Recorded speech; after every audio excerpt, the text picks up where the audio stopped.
So we're doing it again. The Blue Jays are once again finalists for a free agent. Normally, that's an exciting thing, and it is an exciting thing, okay? I just said to Ben that I can't help but dream on what this would look like now, especially given the state of the franchise and all the number of players that have essentially told the Blue Jays to, hey, save your money. You're going to need it for hard times. It's like when you try to buy your grandmother a gift. No. Don't spend any money on me. That's free agents to the Blue Jays. But Roki Sasaki has told teams that are out, they're out, so that they can go spend their money elsewhere. What a thoughtful guy. And the Blue Jays aren't one of those teams. They're one of the three, and they're feeling optimistic about it. Now, granted, the Padres are also feeling optimistic about it, and I would imagine that the Dodgers are too, even though I haven't really seen that out there and that reported. But anyway, one of my favorites, MLB insider, a guy who actually knows things, Robert Murray, the guy who broke the Hoffmans to the Blue Jays story, by the way. Nice one for him. FanSided MLB insider. What's up, brother? How we doing? Hey, I'm great, man. How are you? I mean, you tell me. You tell me how I am, Robert. Okay? Let's start with that. You tell me. Yes. Yeah, sources say you're doing great. That's what we're hearing this morning. Hey, yeah, good. We love that. I knew you had good sources, but I more so like how this conversation goes this morning in terms of what you think the Jays' chances are on certain players and kind of the state of their franchise. I think is going to dictate my mood a little bit. But let's start with the Sasaki stuff, right? So we know that he's down to 3 teams. I guess just plain and simply, where do you think he lands, and when do you think this decision comes? I mean, it's going to have to come within the next week here. And all along, I thought it was going to end up coming down to the Dodgers or the Padres. And I still believe that is going to end up being the case. So maybe that can end up dimming your mood a little bit on the sadder side. Certainly does. But, I will also say this, too. The fact that he had such an extensive meeting with the Blue Jays, and I believe Shai Davidi and Ben Nicholson-Smith wrote a good story on that the other day with a lot of details there. And the fact that he went to that length with Toronto would seem to suggest to me that he's seriously considering them. And if he's seriously considering them, then I don't think you can rule anything out there. So I don't think your chances are like zero by any means. I'm not optimistic that he goes to Toronto, but the fact that he's a finalist with those 2 teams, I mean, you have as good a shot as anyone at this point. So we'll see. But my guess is it comes down to the Dodgers and Padres here. So what is your read then on why the Blue Jays are even involved at this point? I mean, this is a very unique case of being of a free agent here. I mean, we're talking a guy who, if he was a free agent, where if he waited a few years, we're talking about him getting a deal similar to Yamamoto. He is an elite level pitcher. He's very talented, and you can get him on a minor league deal for only international money. And he is a guy that I feel like every team in baseball should be on. This is a very unique case. And the fact that the Blue Jays are being as aggressive here, I respect it, as they should be, because this is – if you end up adding him and you can put him in that rotation, that adds so much different flexibility. It adds so much upside. It adds so much to your rotation. It's a no-brainer. I give the Blue Jays props for doing it, and I hope for your guys' sake that you're ultimately able to get this done, because it feels like every time I've been on this show, we've talked about how the Blue Jays have finished runner-up for these free agents like Shohei Ohtani, like Juan Soto, or just a lot of these different guys. And it's frustrating, and it's about time that a big free agent ended up in Toronto. Well, I would say the only thing for me that marks this one as a little bit different is this isn't the Blue Jays just trying to throw a huge bag of money at this guy, right? And that's why I'm trying to suss out how the Jays have been successful in their aggression compared to some of the other franchises, because the state of the team is not in a great spot. You've got a front office that has a bit of a murky future. You've got no stars signed to extensions. You're clearly at this point at the very best, the 4th best team in your division. And so when I'm looking at this, I'm saying, all right, well, it can't be the competitive standpoint, because if that was the case, then they wouldn't have even been on the list. This is not about purely money. This is about the outside. These are about the things outside of it. So it's like a little bit encouraging that they're in the mix on this one compared to, say, others where you say, okay, well, they just offered the most cash and they made they put so much money at the table that it forced the free agent and their agent to sit down, and then they turn you down. It's like that ends up being kind of a bad thing. I am trying to glean a little bit of positive out of this one, but it's impossible to separate the history of being finalists, and missing out on people and having some kind of an optimistic spin on it. No, and I think that's exactly right. And that's exactly why I view them as the third team here behind the Padres and the Dodgers. And the Padres have so much to offer. They have the Yu Darvish connection. They have a need for a starting pitcher. They have an opportunity to win a World Series, and there's just star-level players all throughout that roster. The Dodgers, it goes without saying, they spend more than any team. They're going to be a World Series favorite for the next decade, if not more at this point, just considering their roster construction here. Mm-hmm. And the Blue Jays, there's a lot of different questions here. But if we don't know what's important to Roki Sasaki at the end of the day. Like, he's kept that part of his free agency pretty quiet. But the fact that the Blue Jays are still involved, maybe he can end up viewing this as being like the first real domino to come to Toronto and to try to turn this thing around. I don't know if that's in his mind, but if he can do that, there's so many different marketing opportunities. I saw that reported the other day. I mean, it is something that could end up being important to him. So we'll see. But there's other factors here that could be really intriguing, and also the fact that they've been willing to spend on other players. It's clear that the front office wants to win, that they're trying to win. They just haven't been successful in doing so. And if he can help turn things around, maybe that ends up helping players come to Toronto. So this is kind of a weirder one to ask, just given that the Blue Jays are already clearly being pretty aggressive, right? Like, they offered Shohei the world. They depending on what you hear, they were kind of ish in on Soto. They were at least, offering over $650 million. So that's something.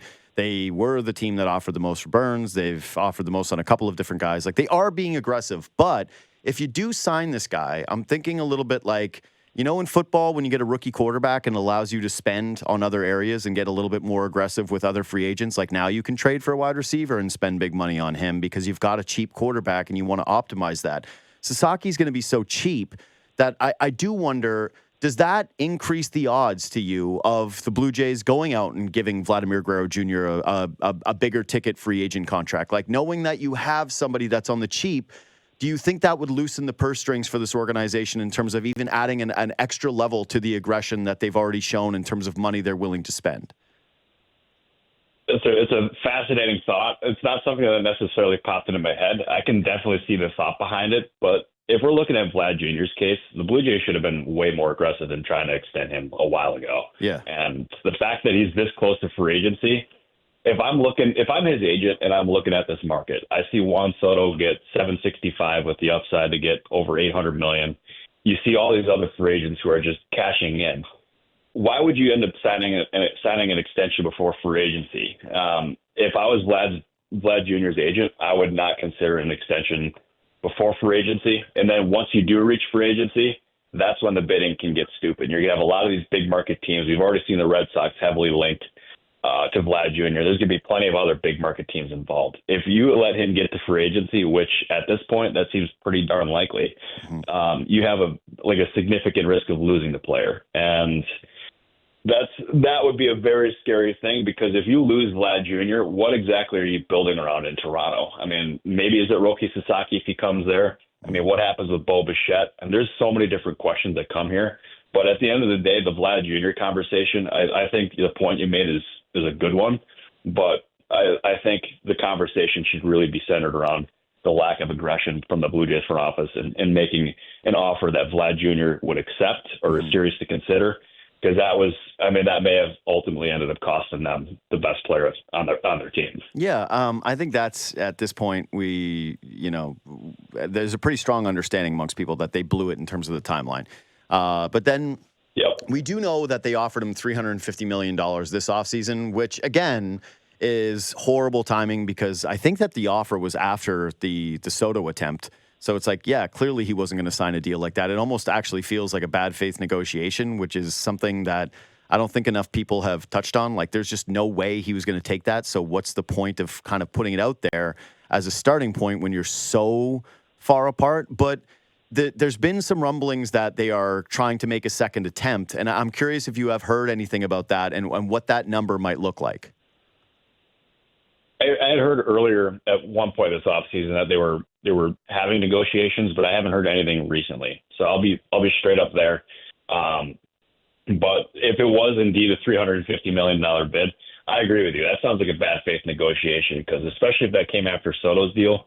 I mean, as soon as I saw Soto's contract, I was thinking to myself, Vlad's contract is going to start with a 4 or 5, and I didn't think there was a chance it was going to start with a 3. If they end up becoming aggressive in the bidding and they can put something together in maybe the mid to upper 400s, maybe that gives Vlad Jr. something to think about, because at that point he would be able to build his legacy further in Toronto. He'd be further entrenched in that city and that franchise. He'd be able to help recruit other players from free agency or just wherever. And that would give you such a strong building block. But at this point, I'm incredibly skeptical that the Blue Jays will ultimately be able to extend Vlad Jr. to prevent him from becoming a free agent. The timeline to do that was a year ago, maybe a little bit longer. And yeah, it's sad. It's unfortunately the reality, though. And maybe Ross Atkins and that front office can shock the world and shock me. I'm just not optimistic that they'll be able to do so to prevent him from becoming a free agent. So, again, I'm just a tea leaves guy, but when I see someone like Vladdy put it out there, go on podcast, talk about them being worlds apart, talk about the negotiation publicly, I think, okay, well, that is a bit of a positive indicator to me that you would re-sign with the Blue Jays. When I start to see reports like, hey, if the Jays don't give him money, he might go to the Red Sox, I read that as, oh, well, this is leverage that this guy is trying to create for himself because he wants to be ultimately at the table. Bo, conversely, like, we hadn't really heard a damn thing. We never heard about an offer. We never heard about a negotiation. We never even saw trade rumors, really, for the most part this offseason in terms of, like, what a team would offer for him. What is your understanding of where the Blue Jays are at with Bo Bichette? And, like, did they even approach him about the possibility of an extension?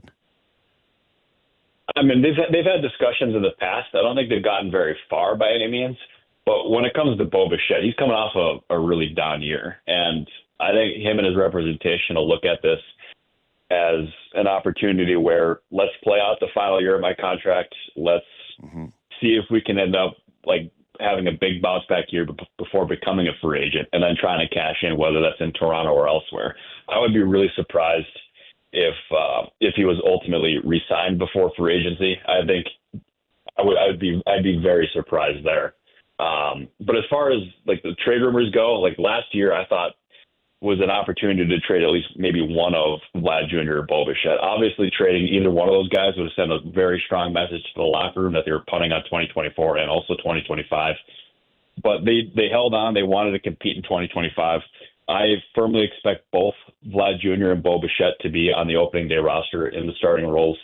I don't expect either of them to have extensions in place, but this is a crucial year for Bo Bichette because this entire season could determine whether or not he gets a one-year deal or if he ends up getting a long-term deal somewhere. Maybe it's Toronto or elsewhere, but this is, I would say, of all the upcoming free agents, Bo Bichette might have the most pivotal year coming for any player in baseball. Yeah, it's big. I guess the feeling, though, that has been presented to most is even if Vladdy doesn't get a contract extension done this past offseason, that technically there is like a world where they could come over the top in the bidding in free agency against those other teams and still hit a number that would entice him to return. The sentiment it hasn't been the same with Bo. Like, is your sense that there's like a real number that is ever going to make him a Blue Jay again? Or this is just like, hey, man, he's playing this year here. If you don't trade him, he's walking. You're not negotiating something for him and when he becomes an unrestricted free agent. Wait, are you talking Vlad or are you talking Bo? Bo, the Bo part of it, where it's like, you know, are the Jays even in on it? Like, does this feel like a complete one-and-done season for you? Do you see a realistic scenario or like a percentage point in which he actually does return to the Jays even after he hits free agency? Got it. Yeah, I absolutely think there's a chance that he can return. I mean, there's been reports about him not liking Toronto or something along those lines. I can't remember the exact phrasing. I'm under the impression that is not actually accurate. Like he enjoys Toronto. He likes playing in Toronto. But I would absolutely think the door would be open for a reunion if he has a good season there. And I think the same thing goes for a guy like Vlad Jr. as well. And I think you made a really strong point that, I mean, this wouldn't end up being, if he finishes out the year without a new extension and becomes a free agent, I still think the door is open for a reunion. And we've seen the reports about Boston being the heavy favorites. I firmly expect the Red Sox to be interested, but the fact that we're already calling a team a heavy favorite for a free agent 9 months before he becomes a free agent. I think we're getting way too far ahead of ourselves here. The bidding hasn't even begun yet. Teams have like barely prepped for that free agency at all. So I think we're just getting way ahead of ourselves with that kind of conversation with some of those reports that have leaked. But no matter what, I think if both of those guys become free agents, the door would be open for a reunion. But I think Vlad Jr. would probably be the more likely of the two, if I'm being honest. So it sounds like you don't read much into the idea then that the Red Sox are waiting on the Bregman signing because that is linked in some way to Vladdy. No, I think the Bregman thing with the Red Sox is more them waiting out the market and not believing that Bregman would sign with the Tigers or any of these other teams that are like being linked to him. I think they're trying to play a game of chicken, I guess is the way that I would phrase it. Because I mean, what's at the end of the day, the Red Sox are they're a historic franchise. They're one of the best franchises in baseball. And I mean, if you had the opportunity to play in Boston or Detroit, I think the Red Sox would like their chances there. So I think that's exactly what's happened. I don't know necessarily how much Vlad Jr. is linked to it, but that's my guess on what's going on with Bregman and the Red Sox right now. So where do you view the Blue Jays then in the picture with these remaining bats? Because obviously they still need to address the offense. Like it's the most critical component of the offseason, even though they signed Hoffman and they technically do have 5 starters, but like the bat, there's still like Profar out there, Santander out there, Bregman out there, Alonso out there. How do you see them factoring into this? I absolutely think they should be involved in the guys like Santander and Profar. I think they should get at least one of them is what I think they should do. And Santander, he's not like a perfect player by any means. He has his flaws for sure, low batting average, a high strikeout rate, but he hits for power. And if you put him in a lineup with Vlad Jr. and some of these other guys, then you could be cooking with gas there. That could end up being a strong foundation where that offense could end up really bouncing back and like having some more firepower than it did last year. But there's no question about it. They have to go out there and sign another bat or two. I have heard that they have tried to they have had conversations with some of these players trying to bring them to Toronto. I don't know of anything close as of this moment, but they are trying. The Jeff Hoffman thing confirms that they're still looking in the market. I have some insight on the Hoffman thing because I know there's a bunch of Blue Jays fans who have panicked about that physical thing. So I kind of want to address that because I can calm your nerves on that one. Okay, I do want to go there. I just one last thought on the Santander thing because it felt for a moment like the Jays were becoming like a favorite for him. It doesn't sound like by what you're saying that they are sitting in the catbird seat with Santander. Yeah, I don't. As far as Santander goes, I don't think he's going to end up getting the contract that he necessarily was seeking at the start of the offseason. I think it's going to end up being a shorter-term kind of contract, kind of like what we're ended up talking about here with a Pete Alonso. I mean, not the same AAV by any means, but both of those guys are going to be looking at short-term contracts is what I'm thinking. Maybe a high AAV and allows them to get the opportunity to hit free agency at some point, maybe next year or 2 years down the line. But his market has not developed to the point that he was necessarily expecting. We've heard the Tigers linked to him. There's been a few other teams that have poked around there, but I haven't heard of anyone really getting serious as of this point. But the team that would scare me with Santander would be the Angels because Artie Moreno is as unpredictable of an owner as there is in baseball. That is not a team that is necessarily you look at it and like, oh yeah, that's a playoff contender. To me, they're a very flawed team. They are not close to contending, but the fact that the Angels have interest in Santander, Artie Moreno can wake up one morning and be like, you know what, let's go sign this guy and give him the contract that he wants or a contract that would entice him to sign with LA.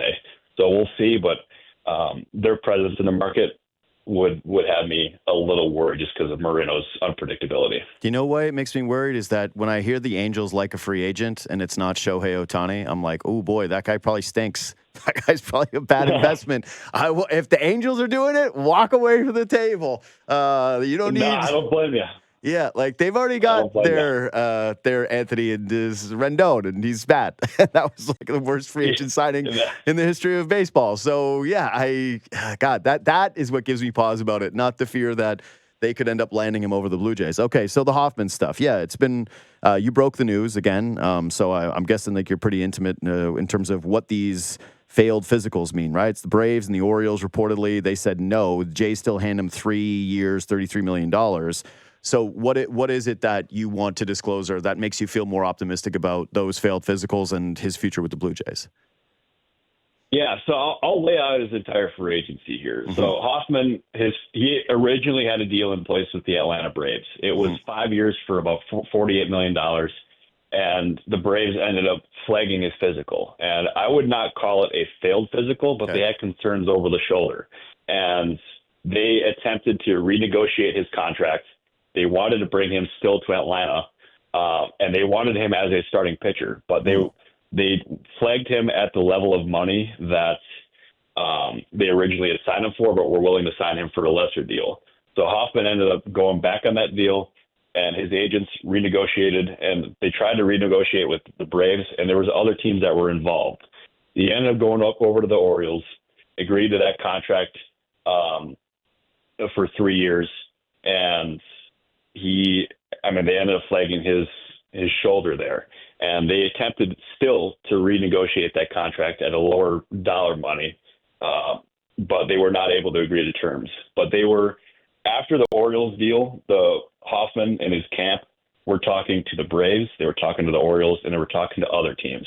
But ultimately, the Blue Jays ended up coming in and signing Hoffman, and they did not have those same concerns that the other two teams did. The fact that there was those two teams who had flagged his physical were still involved in the market for Hoffman would seem to suggest to me that the shoulder injury is not that serious, or whatever the shoulder issue is. I don't know what it is. But I've seen people worry on Twitter that it's a chronic thing. I've seen a lot of different concerns. I'm going to put those to bed. It's not a chronic thing. It's the other teams that had flagged his physical, the fact that they were still in the market for him even after that would seem to suggest to me it's nothing really to worry about long term. Do you think that the Jays or like Hoffman, like what is his level of interest in being a starting pitcher? Because like with Jordan Hicks, for example, it seemed like it was a priority for him when he was going to San Francisco to get that opportunity. Like what's your read on where Hoffman is in terms of that potential?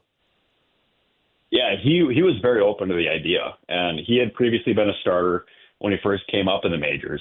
And he ended up just bouncing back big time in Philadelphia when he ended up moving to the bullpen, and they made some adjustments with him. Mm-hmm. And I thought this offseason he was going to end up signing as a starting pitcher. And as I said, with the Braves, he was going to be a starting pitcher there.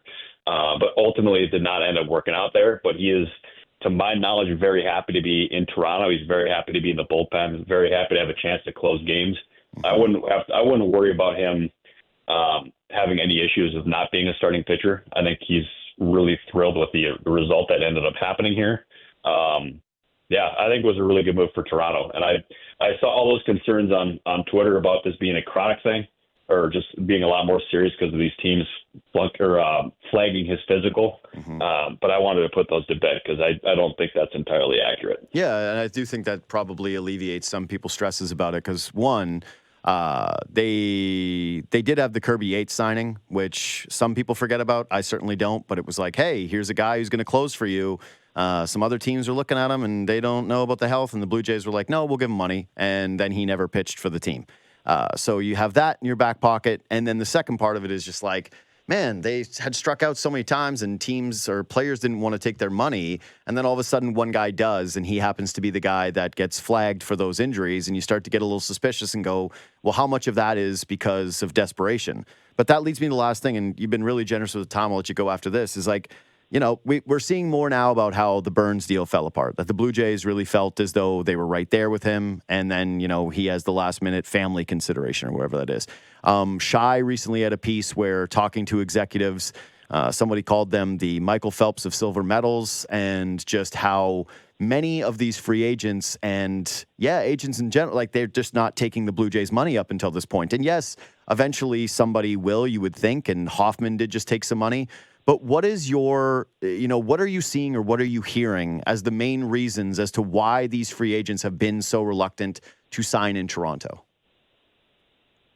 I'll start with Burnes here. I have a pretty good familiarity with Burnes from my time covering the Brewers, and I was with him throughout the start of his career, and I learned that his family and especially his wife and kids are incredibly important to him. Like that's his numero uno thing, and he also has a home in the Scottsdale area, and being in Arizona or having closer ties to Arizona was a very important thing for him. And when the Diamondbacks ended up entering the sweepstakes late, that was an opportunity that he felt once the money was presented to him was an opportunity that he could not pass up. I do not believe that was a Toronto thing. I ultimately believe that it was just an opportunity where he would be close to his family and he could be able to like live in his own home every night in his hometown, or not his hometown, but like a place where he like resides in the off season. I think that was just an opportunity he could not pass up. As far as the other free agents go, I think as far as Soto goes, I think the Dodgers were just an opportunity that was too good for him to pass up. But I also think the Blue Jays' lack of foundation is playing a part in this as well, because we talked about it at the start of the show, but Vlad Jr. is a free agent at the end of the offseason, or at the end of the season here. Bo Bichette's a free agent at the end of the season. They finished in fourth place. Obviously, they have a lot of money to spend, but these players are competitors. They want to have an opportunity to win, and they want to go to the World Series. They want to go to the playoffs. They want to have an opportunity to compete. And if you look at the Blue Jays' roster and exactly how they've competed, you don't feel good about their chances of it, like making that deep postseason run. I know a Juan Soto or a Shohei Ohtani would be a really strong start, but they're not just one player away. They're numerous players away from being a legitimate contender in the American League or the American League East. So I think that's the other huge part of this thing too is the lack of foundation on that team, especially the lack of long-term foundation. And it's cost them. I mean, I don't know if that ultimately was like the deciding factor for Ohtani or Soto. I wouldn't think so, but I think that also, when it's all said and done, that played a big part in this thing. Robert, as always, man, thanks so much for your time and your insight. No, for sure. I appreciate you guys having me. Look forward to doing this again soon. Absolutely, buddy.